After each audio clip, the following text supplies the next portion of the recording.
Well, thank you very much for that nice introduction. The title of my piece was actually geared towards, the food for thought. Is intended, well, maybe by the end of our talk today, is to refer to the sources of our energy, where we get our food from. So in some ways it's quite literal, really, food for thought. The food that we're putting into our bodies, and extending beyond the food that we're eating. It's the way that the animal other saturates our lives, but remains quite invisible to us. We might have walked here today in leather shoes, or we might have put milk in our coffee before we left the house. We may have a leather wallet or strap, a wool cardigan. We may have a pet that we're going home to that we really cherish and love, but on the way home we're going to stop and have a delicious steak. And while we're eating that steak, we're seeing someone throwing a stone at a dog in the street and feeling disgusted and asking ourselves, how can someone treat an animal like that? And these are quite contradictory positions, and I think it's very interesting to me that it's been so invisible, because after all, I've been around a lot longer than many of you, and it's only recently, full disclosure, along with the joke that goes, how do you know if someone's a vegan? Don't worry, wait a few minutes and they'll tell you. So with that, I became a vegan, or I embraced the vegan philosophy 12 years ago this month. So it was a radical change from a long life of meat eating, leather wearing, all that kind of stuff. Sorry, also, I've got some allergies, I hope. So my voice is a little rough today. But even then, having made this radical turn, which was quite radical really, because I went to bed one night having eaten a full meal of animal products and woke up the next morning convinced that that wouldn't ever happen again. And it was just like cold turkey, to pardon the expression. But even having done that, and being in the field of communication and media studies, and thinking about problems, associated with power, and how our imaginations create environments that we live in, even while thinking about those things like sexism, racism, gender issues, ethnocentrism, classism, age.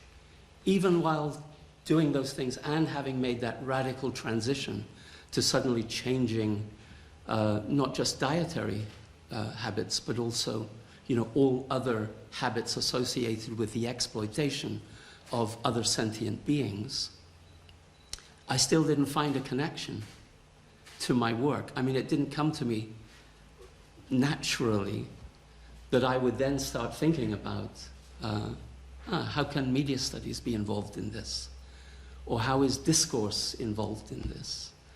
What has power got to do? I wasn't thinking about those things. I was transitioning to kind of a different way of life, but it wasn't becoming clear to me that this had to influence the way that I was thinking about the study of the media in advanced capitalist societies.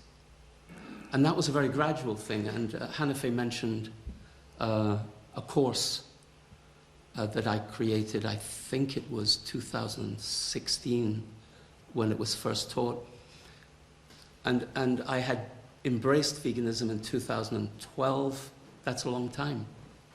Without really thinking about the relationships between those things or extending, my reading or my research into other areas. So it had become a surprise to me that there's an area called, critical animal studies, drawing on much of the same work that we critical communication scholars draw on. But of course, not paying much attention to the media in the way that we tend to do. So I found that critical animal studies tends to look at animals as something, and I'm probably generalizing here, but as something that we have direct access to. We can, in fact, I think I heard someone talking yesterday about, I forget in what context, but it was something like, not only should we be able to see animals in a certain way, but we should be able to see from their point of view. And that's a bit surprising. How would you see from, say, the animal's point of view? What is the animal? What's its meaning? Where does that meaning originate? So, slowly I began to realize that if we're going to argue, and I think I would argue, that social reality, the meanings that we experience in the world, are actually not in the world. I think we're all familiar with this, though. That we invest meaning in the world and then we mistake that meaning for coming from the world. Then everything is suspect, of course. How we feel about animals can't be something we just take for granted. Even the words themselves. I found myself yesterday writing the word pig. It's almost impossible to write that word in the English language without this feeling of sort of nastiness. Or I grew up in a culture where people would call each other this name, this concept, if they disliked them for something, oh, you pig, or you cow, or you snake. If you think of the way that people use the concepts that they've given to animals, as though those meanings are coming out of the animals and being placed onto other humans, it's a very confusing situation. But it's not disheartening for me in the sense that language is something we can use to change the world, right? In fact, we did do that in the sense that we haven't received meaning in our lives. We've had to negotiate sounds and images and find ways to give them meaning and construct realities with each other and navigate those realities together. So even me today mentioning vegan, let's say, or vegan life, may have someone here thinking, what's that? Or that's interesting, or I hadn't thought of that before. And so our language game, as we interact with each other, may change the way that we think about the world that we live in. And that may change the world that we live in. But anyway, I had this dilemma as a communication scholar, thinking, how am I going to begin to think through in reverse? In other words, I didn't become a vegan because of critical communication studies. and elaborating it, and I'm sure no one in this room has really, I'm assuming that no one in the room has really sat down and thought through their relationships with animals that become meat. And even scholars like, the scholar Jean Kilbourne? Have you heard of her? Yeah, which is an ironic title when you think about it that way. She's a communication scholar who did a series of documentaries about media and gender. Over 25, 30 years, there was Killing Me Softly, 1, killing me softly, 2, and so on. And she looked at mediated representations of women in advertising. And I used a lot of her work in my classes because they were powerful images, and she has a really interesting way of drawing people into her arguments. But more recently, you know, I'm talking about 2015, 16, so on, revisiting those films, I see that she also incorporated animals into the story. But I'm quite sure, I haven't had a chance to chat, but I'm quite sure not with the view to them being sentient beings who were being exploited through the advertising industry itself. I remember one very distinctly. There were 2 advertisements, one of 3 people on a bed. It was to sell hot chocolate or something like that, you know. But it looks like a sex scene with, I think it's, well, obviously it is a man and 2 women on a bed with probably Ovaltine at the side or something like that. And then she turns immediately to another image, and she shows 2 people, a man and a woman, naked. We can't see them completely, but lying against an elephant. And she just makes the comment as she's lecturing, maybe that was a threesome too. Bestiality. And she moves on. And the audience, it's a university audience listening to her, laughs. And then we just move on to the next ad. And we become more and more convinced that advertising has a way of shaping the way we feel about women, and that some interventions have to be made into advertising, not into changing advertising, but into educating citizens about the way advertising works, so that they have alternative avenues to access those stories and rewrite them, reinterpret them, resist them, challenge them, and so on. So, I mean, it's a very difficult task, because if I say meat, no one in this room will generate an image in their mind of a cat or a dog. So it's a very normal thing. If I ask you if you're going for lunch later, I learned that no meat has been served at the conference, which is like amazing, really. There are universities all around the world right now that are changing to a plant-based diet because of the overwhelming evidence that animal factory farming is creating huge amount of CO2s and methane. And all of those animals shouldn't be here. Billions of them being killed every year, but artificially produced by humans in those factory settings. So they shouldn't actually be here at all, except to satisfy the taste buds of the human animal. So it's a really nice idea to change the menus on university campuses to give students an alternative way of thinking about food. But these, what I'm talking about here, there are connections with all of this to what I've been doing over the last 30 years or so. Because when you walk into a classroom and you ask a group of students, what do you think about television? I'm thinking first-year undergraduate students, What do you think about TV? Maybe your experience has been the same, but what I generally hear is something about the content of programs, right? They say, well, I don't like documentaries, but I like the news. Or I think there's too much advertising, or something like that. So in the same way that we might think about animals and meat, the way people assume a knowledge, but when we start to talk about it, we realize that actually in our lifetimes, we haven't stopped to give much thought to those cultural gifts that we were imbued with since birth. And those are things like gender, religion, and so on and so forth. That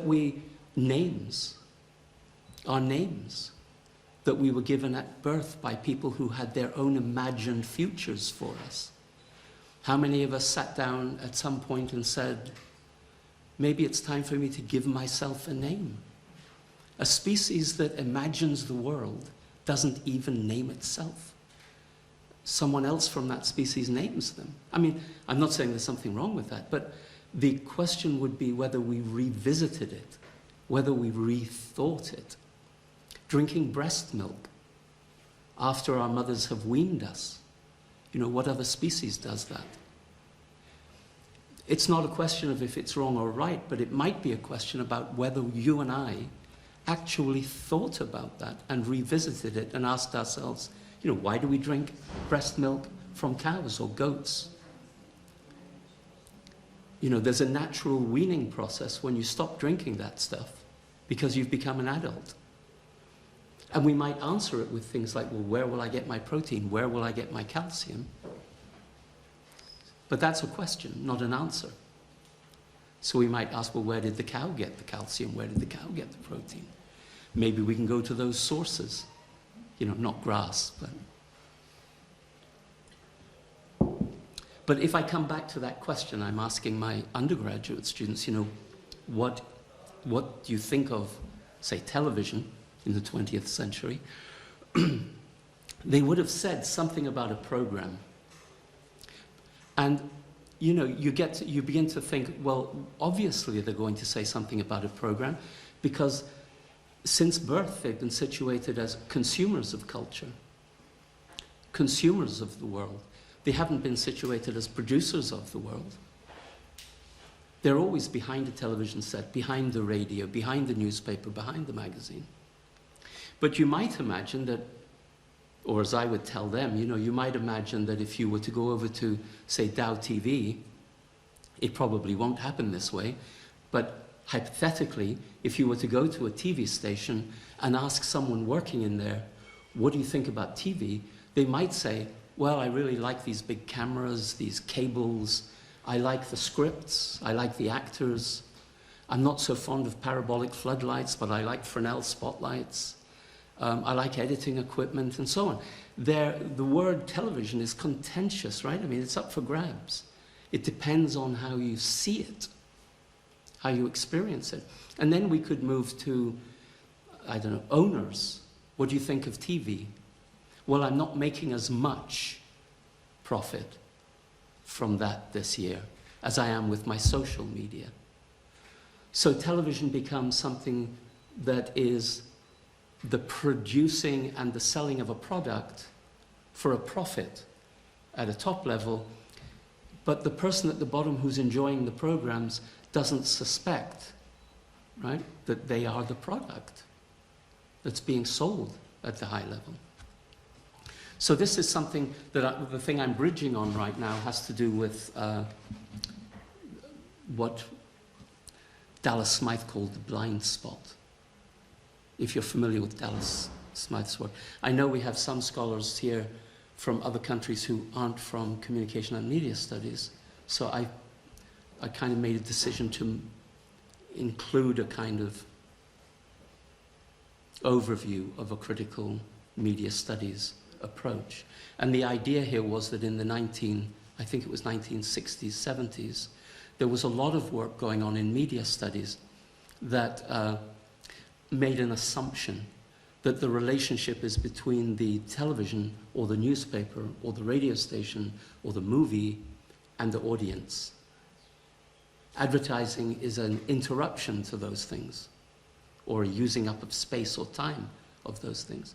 And Dallas Smythe's argument was that communication studies scholars had a blind spot. I'm thinking particularly of critical media studies scholars, political economy of communication, that they had a blind spot when it came to this, and that actually the purpose of the media in capitalist societies, it's not inherent to what we would call television, but within this mode of production, where the clients are other corporations, those clients want something from you.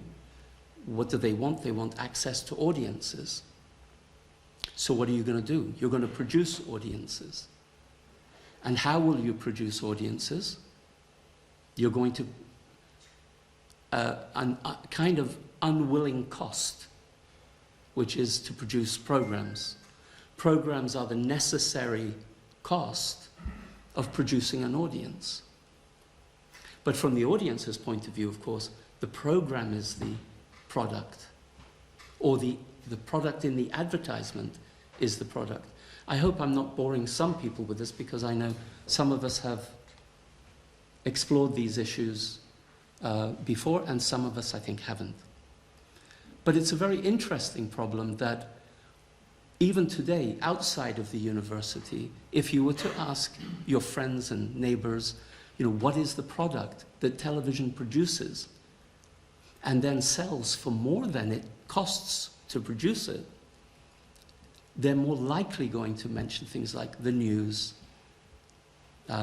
films, documentaries, advertising, and things like that. They don't at all conceptualize themselves as the product, the reader, the viewer, the listener, the user, as the product of the media. And this has profound consequences, of course, and opens up new questions when you see it in that way. In the same way that we might, if it's a blind spot for us, our relationship to other sentient beings, if we have a blind spot because of the ways we've been socialized into seeing them, so I can pet my dog while I'm eating my cow, doesn't make sense. It's hard to justify these two things. Hard to justify them. So, so the blind spot for Dallas Smythe was that the audience is the product, and we have to revisualize the way we're going to analyze the media, because especially if you're thinking in terms of media literacy programs, for example, or if you're thinking in terms of peace journalism today, when people ask questions, how can the media be more responsive to the needs of citizens, we have to remember that that's not what they're there for. Who wants to educate a burger? You just want them to sit quietly while your customer eats them. So if television conceptualizes its audience as the product, why would it want its product to get up and try to change the world? Certainly, the corporations that television serves don't want the audience to get up and change the world. And in fact, I might even make an argument, maybe it's a bit extreme, but I would make the argument that every advertisement we've ever seen has this underlying logic, a kind of a quiet message that says something like, you're probably not satisfied with the world you're living in, but don't try to change the world, in parentheses, because it doesn't belong to you. End parentheses. Change the way you feel about the world. And then you can add whatever you want at the end. Drink Johnny Walker, eat a bar of chocolate, have a new hairstyle, get a new car. But that's the underlying kind of threat that every advertisement carries, which is, we know you're not happy with the world, but don't dare try to change it. Just change the way you feel about it. And of course, that's the logic of consumerism, is that we will satisfy our needs in the marketplace through consumption, through increased consumption. Anyway, these things I'm mentioning now are part of the way a critical, and again I'm generalizing, I'm sure there are critical media scholars who may disagree with my interpretation of what it means to be a critical media scholar. But from my argument, I would say the examples I'm giving you now are examples of how a critical media scholar may approach the media, seeing them as discourses, attempts to exercise power over how we think about the world, about how we think about ourselves and who we are, where we came from, why we're here, where we're going. Every advertisement we've ever seen is, again, from another point of view, is an attempt to raise a problem for us and then answer that problem in that same space. And the answer is always a product that needs to be consumed in order to satisfy the problem. So critical media studies looks at the media in this way. We have challenges to this.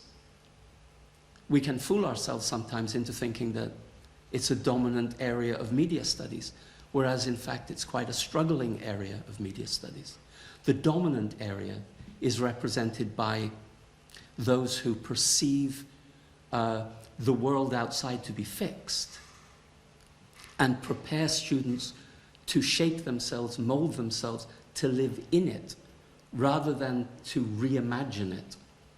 So, you know, I taught many classes in the production areas of communication and media studies, where the idea is to prepare students for entry-level, low-paying jobs in media markets in a world that's already been imagined by someone else. And I used to call that H-I-R-E, you know, higher education. But there's that struggle that goes on within our institution, inside communication studies, between those who think the goal of higher education is to prepare students for the world of work, and those who think that higher education may be partly about that, but is mostly about getting them to reimagine the world. Primarily because that world is unjust, unequal, sexist, racist, and it needs to change.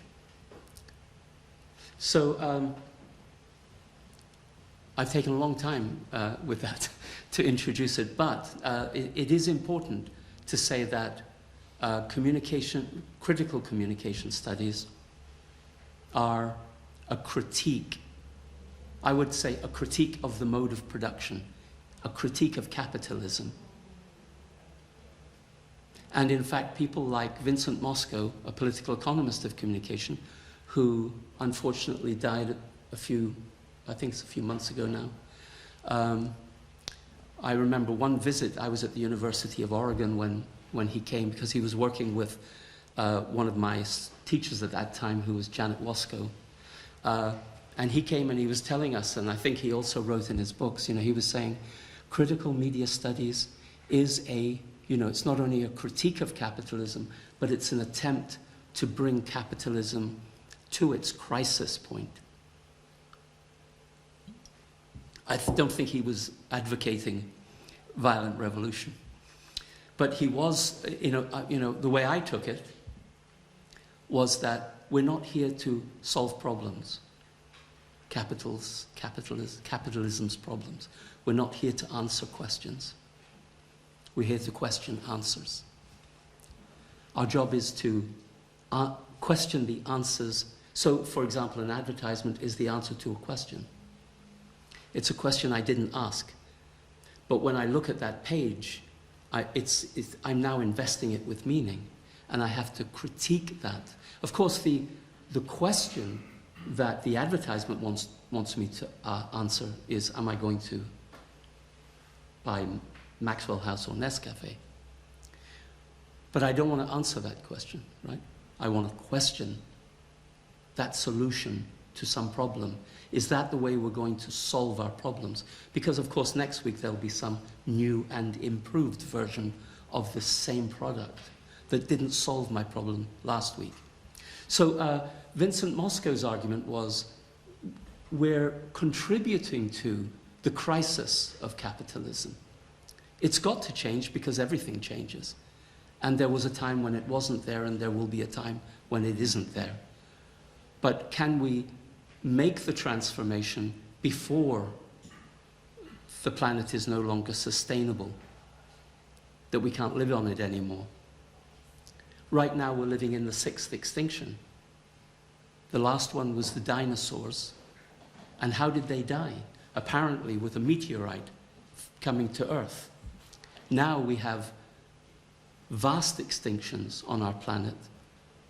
And how is that coming about? Well, the argument is that we are the meteorite. Human beings are the meteorite. And we're destroying the planet ourselves. I wanted to add this little thing because I found it from Johann Galtung's work. And I thought it had something to do with, the argument that we were listening to yesterday about peace journalism.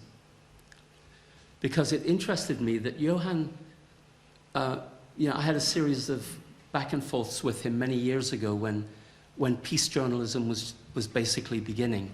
He was working with Jake Lynch.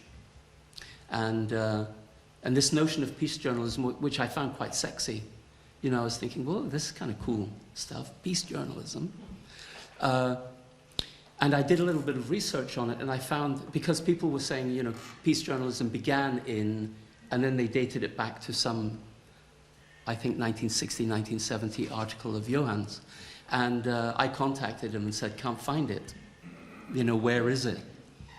And he said, after a series of talks, he said, well, I didn't use that term, but it's implied in a lot of the work. So I think the term peace journalism came out of a meeting in Hawaii where a lot of journalists were actually invited to meet with peace scholars.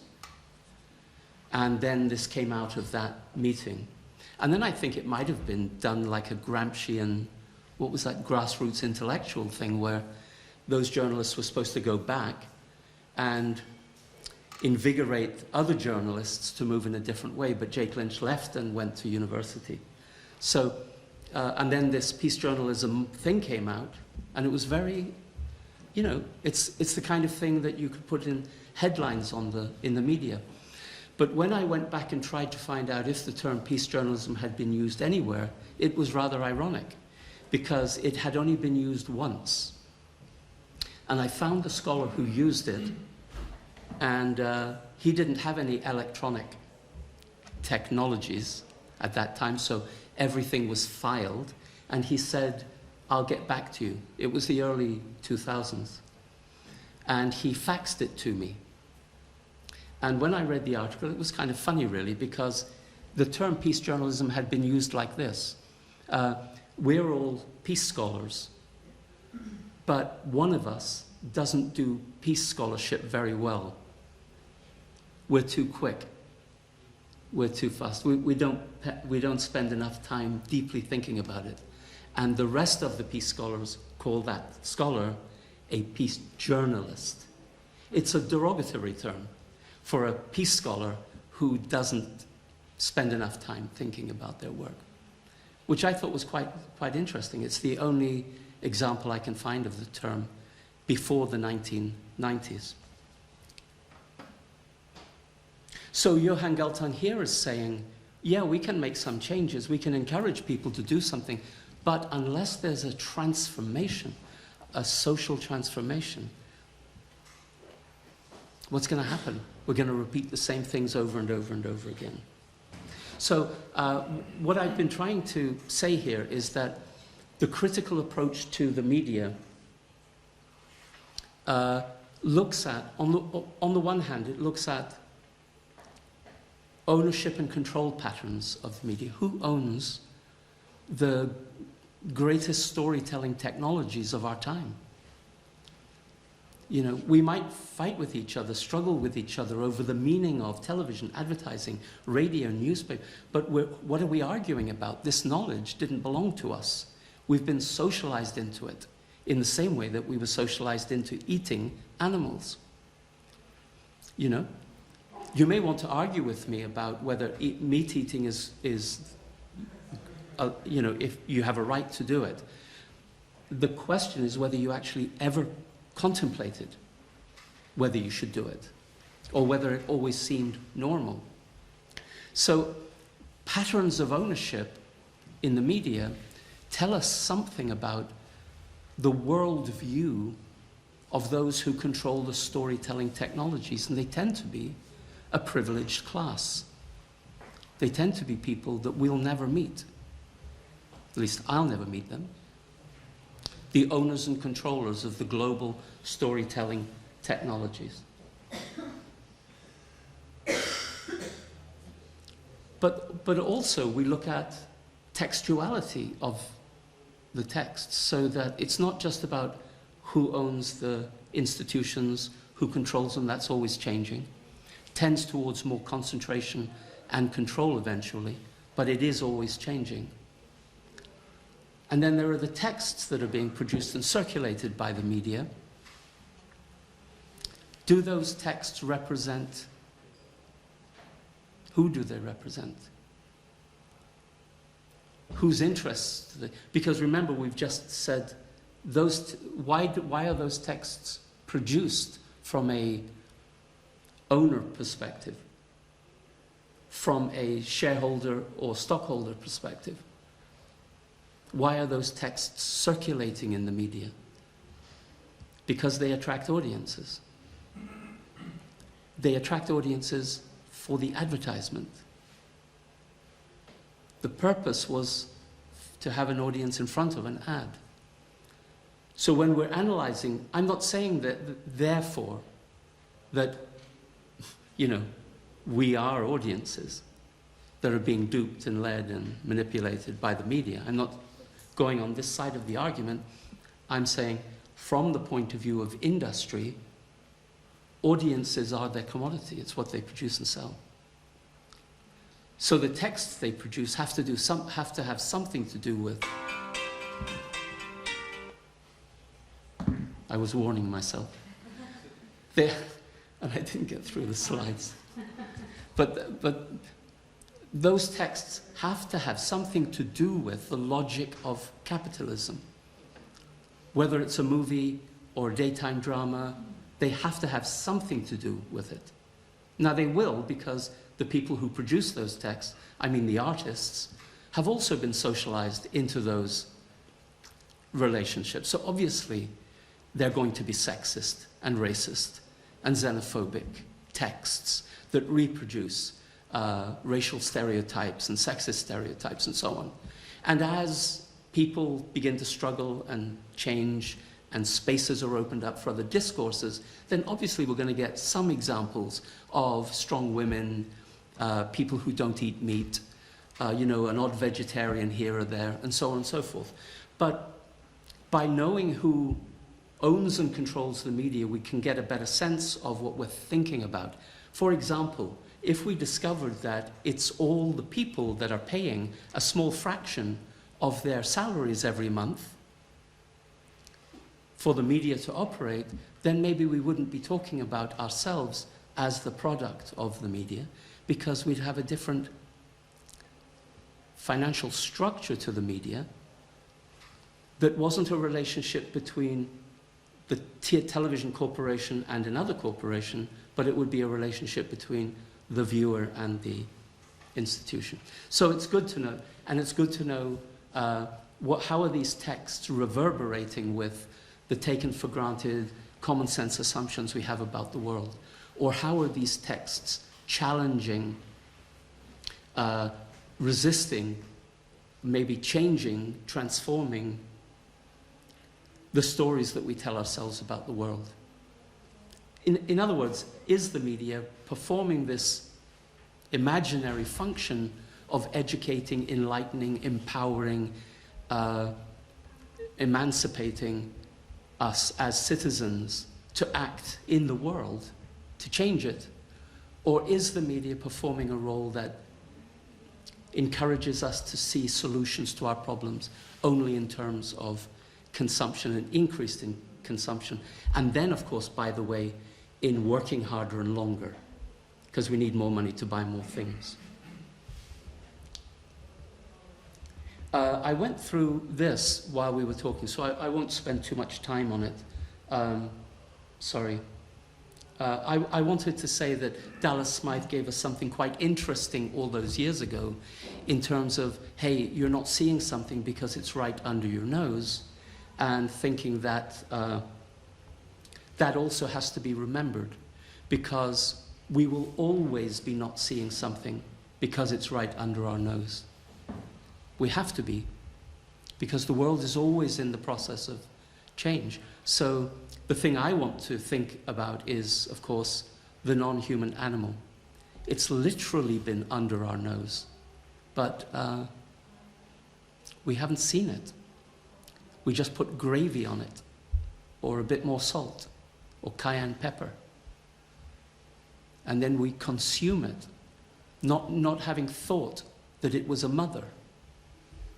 Even though we can see what a mother looks like as our female dog gives birth, and how she enjoys and has pleasure in playing with those children.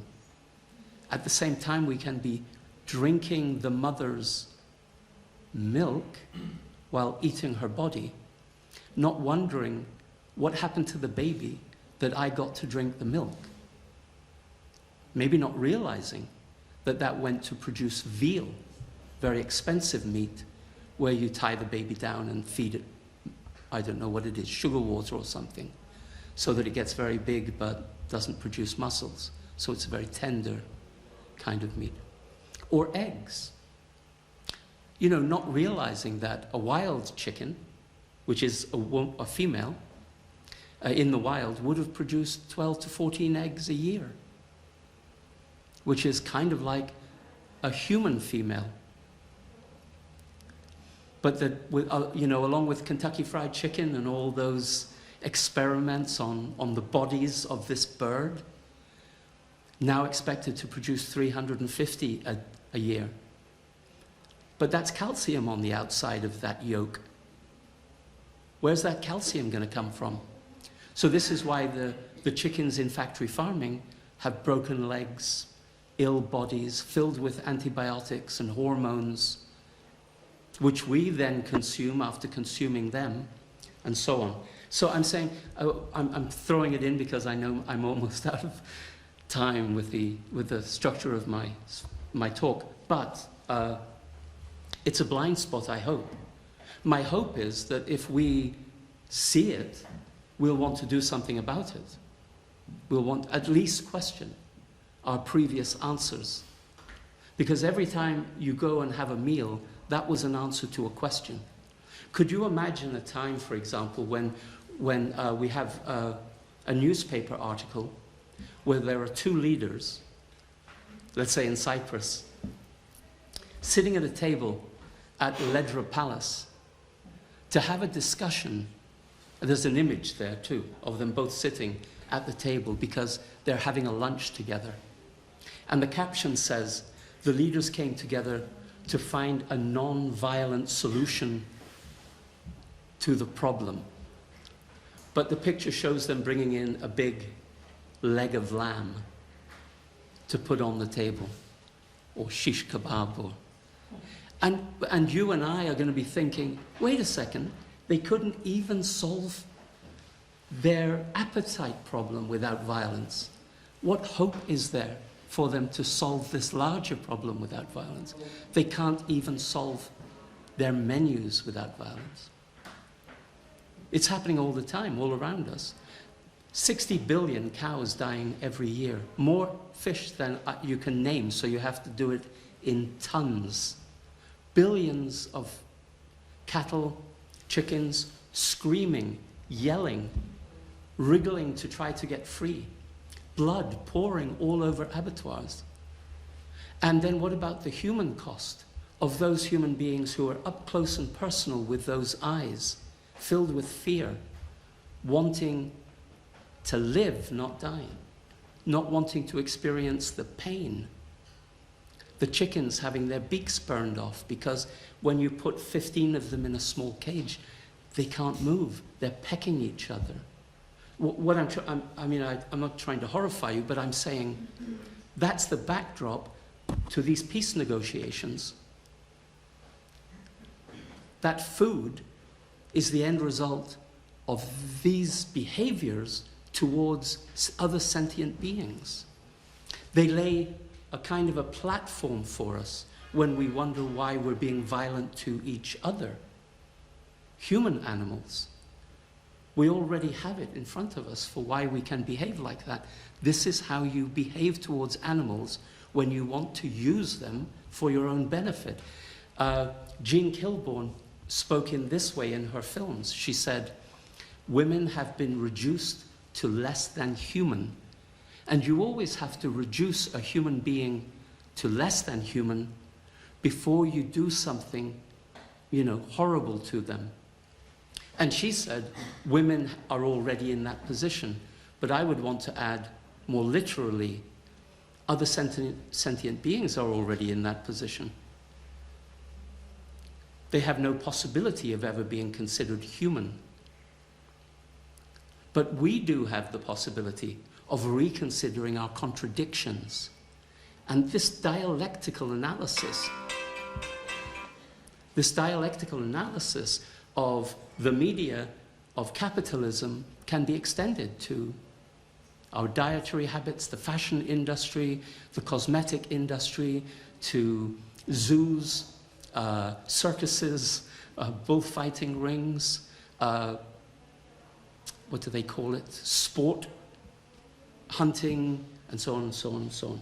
I just want, I think I have to finish up soon, and so I'm going to miss some of these things.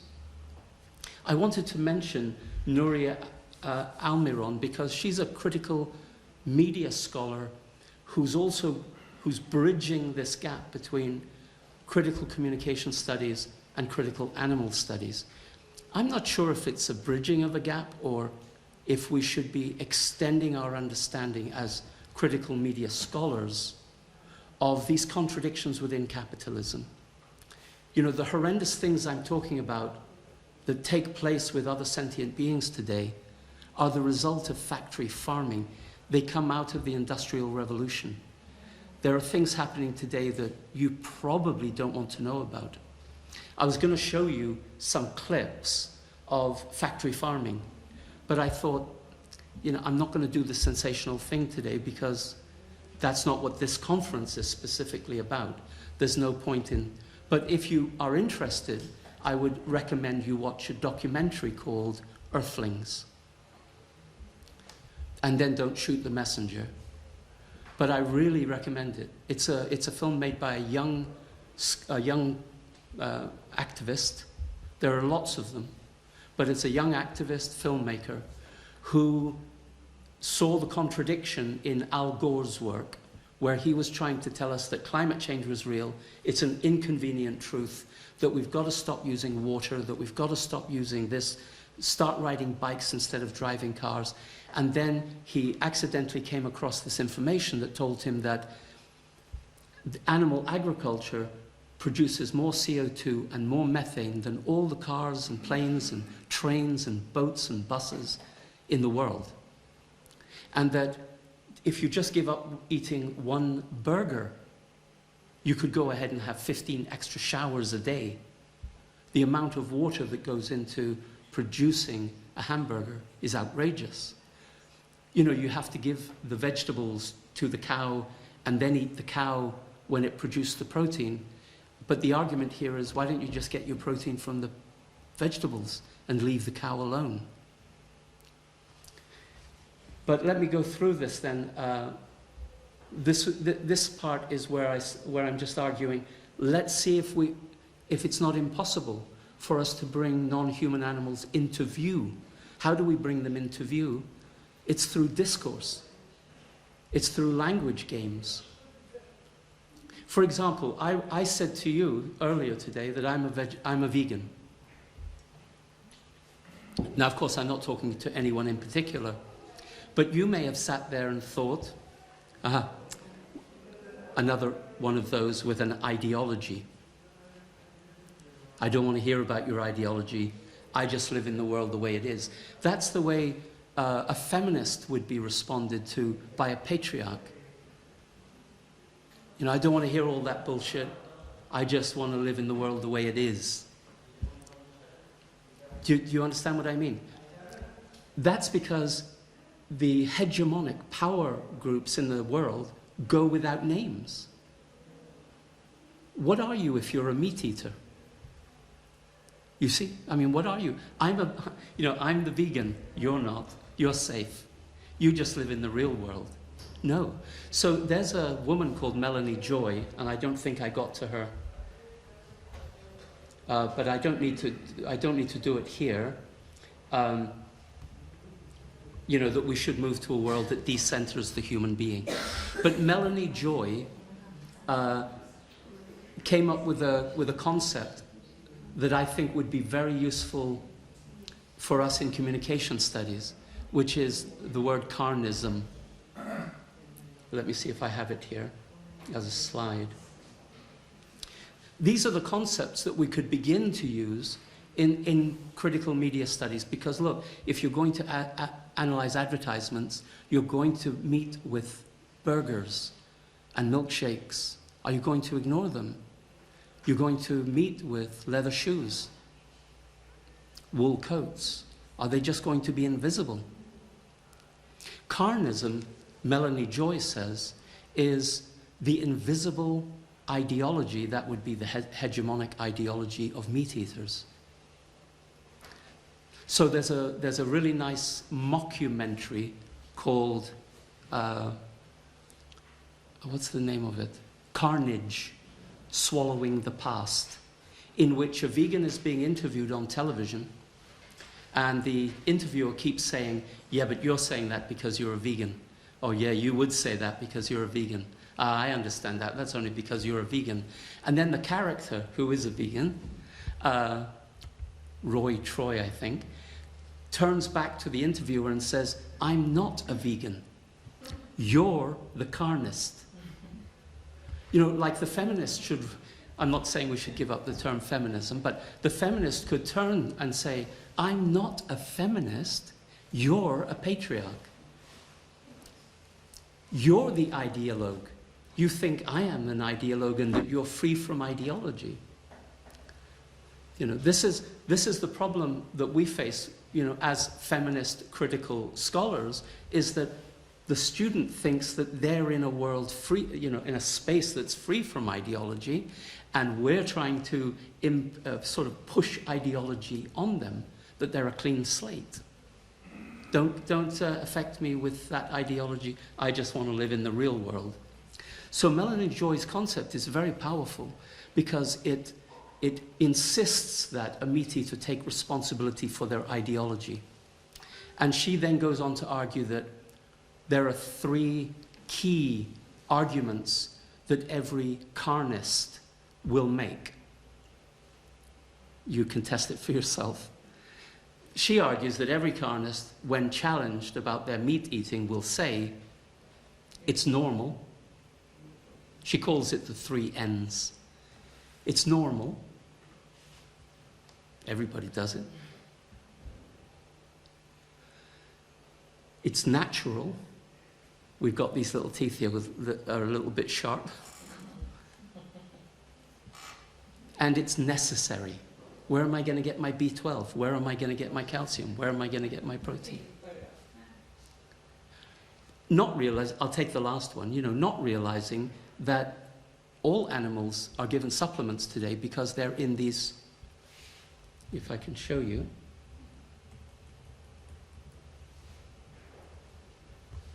This is where animals live. They're not in fields. This is where chickens live. They're not getting vitamin B12 because they're not pulling up the grass. They're not getting the dirt in their mouths. We don't get vitamin B12 because all of the food, well, maybe in Cyprus we do, but all of the food has been so well washed before you buy it that you don't have the microbes. Vitamin B12, cows don't produce it. No mammal produces B12. So we have to get it from plankton or from, nature.